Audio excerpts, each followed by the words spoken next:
Conditional acceptance, a statement made by the offeree which has the legal effect of rejecting the initial offer. Let's talk about it.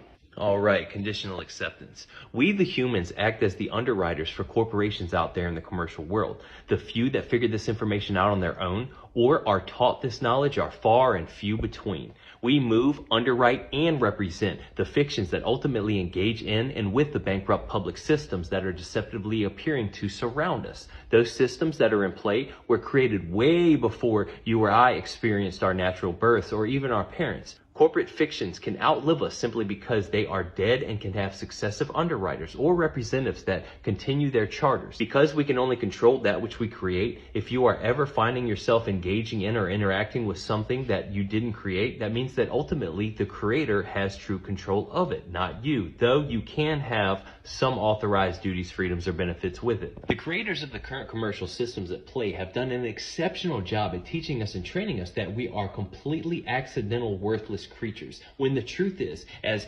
fractals of the creator's source, you have the power to shape your reality through the contracts that you make and keep on a day-to-day basis. The process of this human life is the continued fulfillment of contracts, and anything that is presented to you, no matter what it is merely an offer. I suggest watching this video on contracts and this video on 4 doors for additional information. Now, to step up your contractual game, you must internalize what conditional acceptance is. It is a harmonious way to stay in peace and maintain control of contracts, and when it is coupled with or formed as a question, it is a very powerful position to take.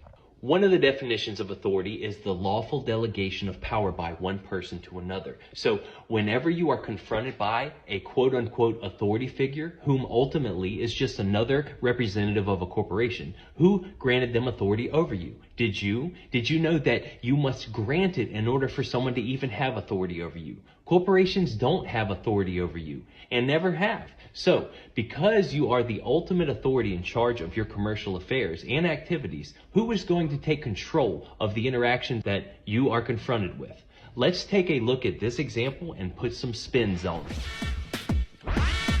Hi, are you Miss Rodriguez? Who might you be? Or who do I have the pleasure of speaking with?